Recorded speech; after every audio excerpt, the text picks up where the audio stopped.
He woke up alone, surrounded by a silence that felt alive. What the boy was about to discover would change the meaning of innocence forever. Chickamauga by Ambrose Bierce. You're listening to Obscure Knowledge. One sunny autumn afternoon, a child strayed away from its rude home in a small field and entered a forest unobserved. It was happy in a new sense of freedom from control, happy in the opportunity of exploration and adventure. For this child's spirit, in bodies of its ancestors, had for thousands of years been trained to memorable feats of discovery and conquest, victories in battles, whose critical moments were centuries, whose victors' camps were cities of hewn stone. From the cradle of its race, it had conquered its way through 2 continents and passing a great sea had penetrated a third, there to be born to war and dominion as a heritage. The child was a boy aged about 6 years, the son of a poor planter. In his younger manhood, the father had been a soldier, had fought against naked savages and followed the flag of his country into the capital of a civilized race to the far south. In the peaceful life of a planter, the warrior fire survived. Once kindled, it is never extinguished. The man loved military books and pictures, and the boy had understood enough to make himself a wooden sword, though even the eye of his father would hardly have known it for what it was. This weapon he now bore bravely, as became the son of a heroic race, and pausing now and again in the sunny space of the forest, assumed, with some exaggeration, the postures of aggression and defense that had been taught by the engraver's art, made reckless by the ease with which he overcame invisible foes attempting to stay his advance. He committed the common enough military error of pushing the pursuit to a dangerous extreme, until he found himself upon the margin of a wide but shallow brook, whose rapid waters barred his direct advance against the flying foe that had crossed with illogical ease. But the intrepid victor was not to be baffled. The spirit of the race which had passed the great sea burned unconquerable in that small breast and would not be denied. Finding a place where some boulders in the bed of the stream lay but a step or a leap apart, he made his way across and fell again upon the rear guard of his imaginary foe, putting all to the sword. Now that the battle had been won, prudence required that he withdraw to his base of operations. Alas, like many a mightier conqueror, and like one, the mightiest, he could not curb the lust for war, nor learn that tempted fate will leave the loftiest star. Advancing from the bank of the creek, he suddenly found himself confronted with a new and more formidable enemy.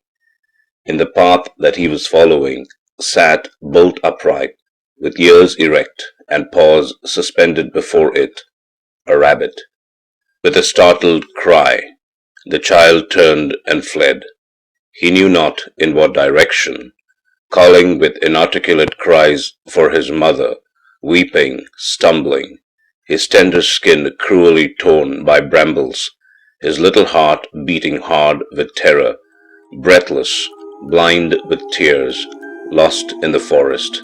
Then, for more than an hour, he wandered with erring feet through the tangled undergrowth, till at last, overcome by fatigue, he lay down in a narrow space between 2 rocks within a few yards of the stream, and still grasping his toy sword, no longer a weapon, but a companion, sobbed himself to sleep.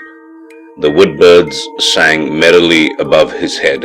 The squirrels, whisking their bravery of tail, ran barking from tree to tree, unconscious of the pity of it, and somewhere far away was a strange muffled thunder, as if the partridges were drumming in celebration of nature's victory over the son of her immemorial enslavers.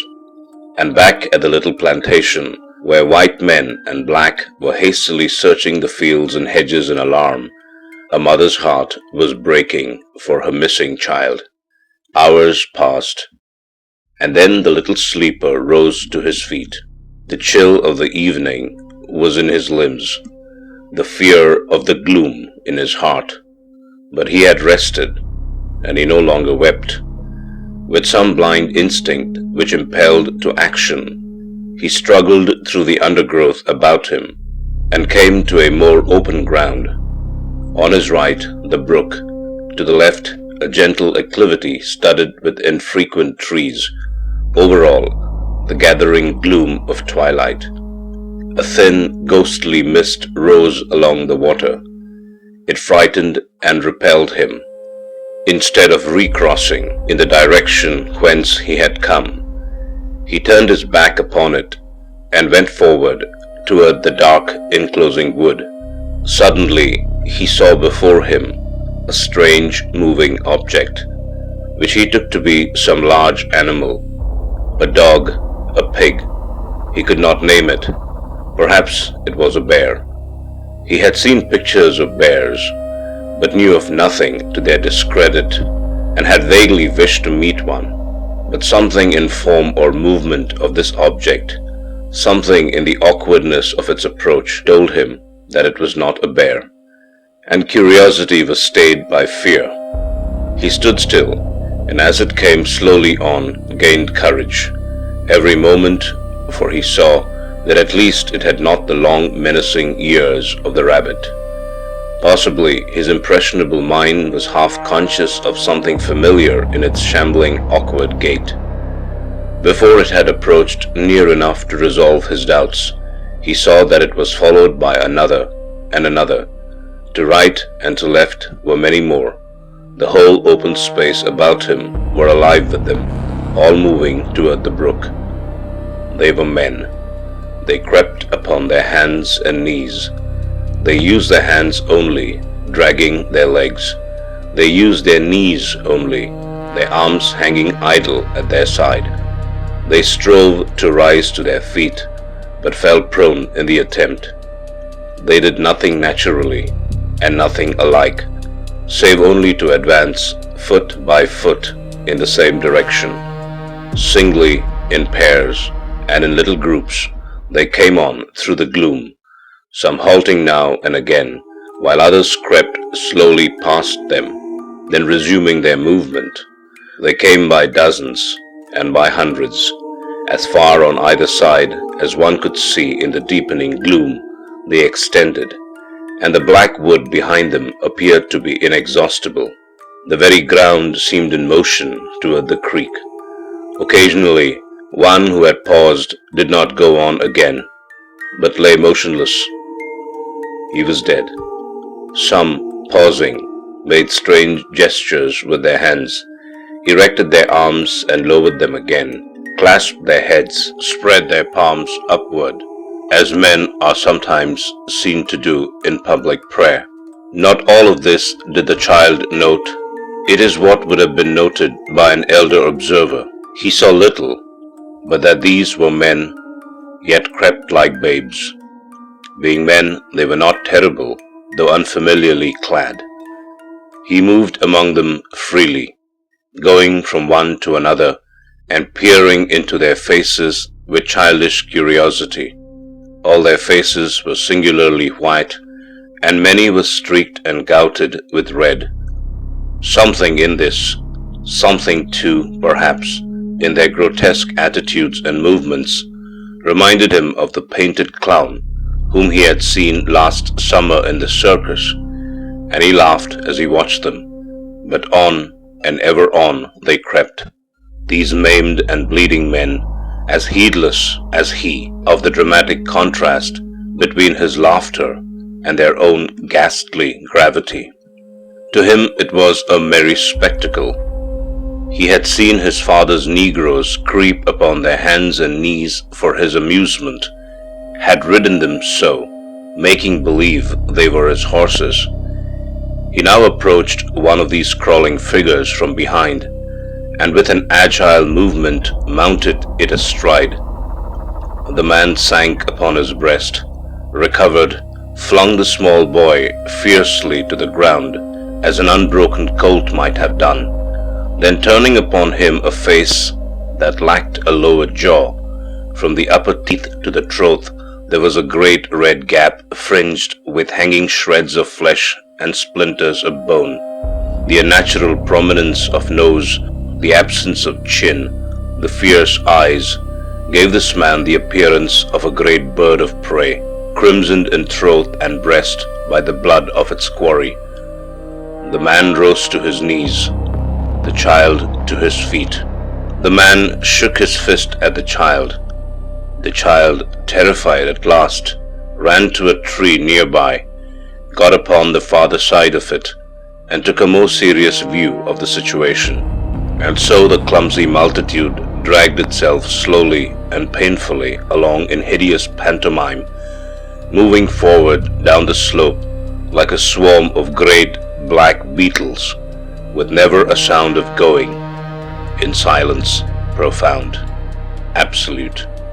Instead of darkening, the haunted landscape began to brighten. Through the belt of trees beyond the brook shone a strange red light, the trunks and branches of the trees making a black lacework against it.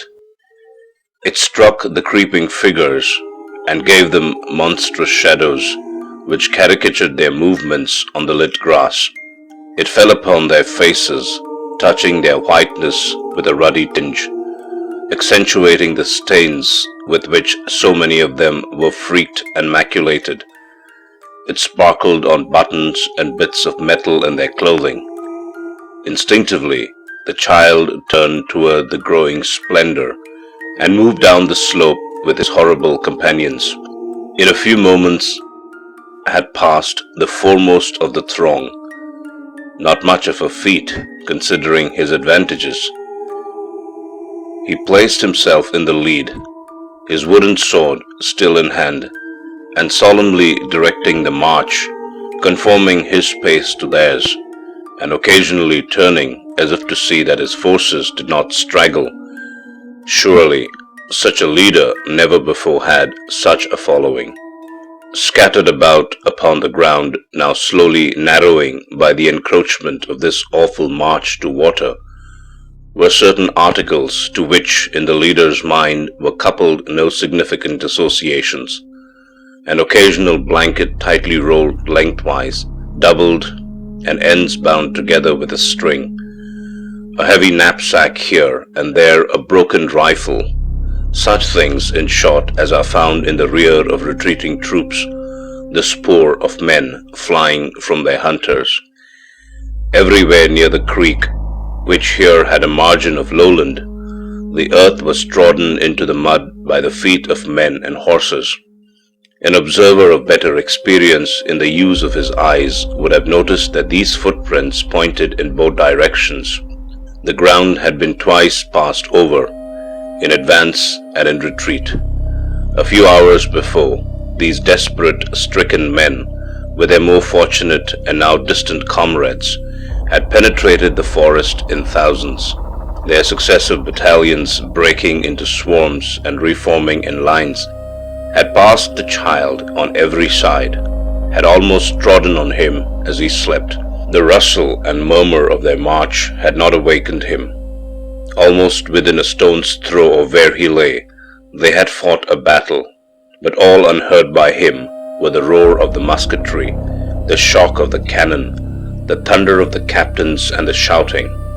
He had slept through it all, grasping his little wooden sword, with perhaps a tighter clutch in unconscious sympathy with his martial environment, but as heedless of the grandeur of the struggle as the dead who had died to make the glory. The fire beyond the belt of woods on the farther side of the creek, reflected to earth from the canopy of its own smoke, was now suffusing the whole landscape. It transformed the sinuous line of mist to the vapor of gold. The water gleamed with dashes of red, and red too were many of the stones protruding above the surface. But that was blood. The less desperately wounded had stained them in crossing. On them, too, the child now crossed with eager steps. He was going to the fire. As he stood upon the farther bank, he turned about to look at the companions of his march. The advance was arriving at the creek. The stronger had already drawn themselves to the brink and plunged their faces into the flood. 3 or 4 who lay without motion appeared to have no heads. At this, the child's eyes expanded with wonder. Even his hospitable understanding could not accept a phenomenon implying such vitality as that. After slaking their thirst, these men had not had the strength to back away from the water, nor to keep their heads above it. They were drowned. In the rear of these, the open spaces of the forest showed the leader as many formless figures of his grim command as at first, but not nearly so many were in motion. He waved his cap for their encouragement and smilingly pointed with his weapon in the direction of the guiding light, a pillar of fire to this strange exodus. Confident of the fidelity of his forces, he now entered the belt of woods, passed through it easily in the red illumination, climbed a fence, and ran across a field, turning now and again to coquet with his responsive shadow, and so approached the blazing ruin of a dwelling. Desolation everywhere. In all the wide glare, not a living thing was visible. He cared nothing for that. The spectacle pleased, and he danced with glee in imitation of the wavering flames. He ran about, collecting fuel, but every object that he found was too heavy for him to cast in from the distance to which the heat limited his approach. In despair, he flung in his sword, a surrender to the superior forces of nature. His military career was at an end. Shifting his position, his eyes fell upon some outbuildings which had an oddly familiar appearance, as if he had dreamed of them. He stood considering them with wonder, when suddenly the entire plantation with its enclosing forest seemed to turn as if upon a pivot. His little world swung half around. The points of the compass were reversed. He recognized the blazing building as his own home. For a moment he stood stupefied by the power of the revelation, then ran with stumbling feet, making a half circuit of the ruin. There, conspicuous in the light of the conflagration, lay the dead body of a woman, the white face turned upward, the hands thrown out and clutched full of grass, the clothing deranged, the long dark hair in tangles and full of clotted blood. The greater part of the forehead was torn away, and from the jagged hole the brain protruded, overflowing the temple, a frothy mass of grey, crowned with clusters of crimson bubbles, the work of a shell. The child moved his little hands, making wild, uncertain gestures. He uttered a series of inarticulate and indescribable cries, something between the chattering of an ape and the gobbling of a turkey, a startling, soulless, unholy sound, the language of a devil. The child was a deaf mute.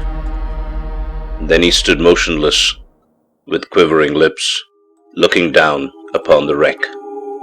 End of Chickamauga by Ambrose Bierce.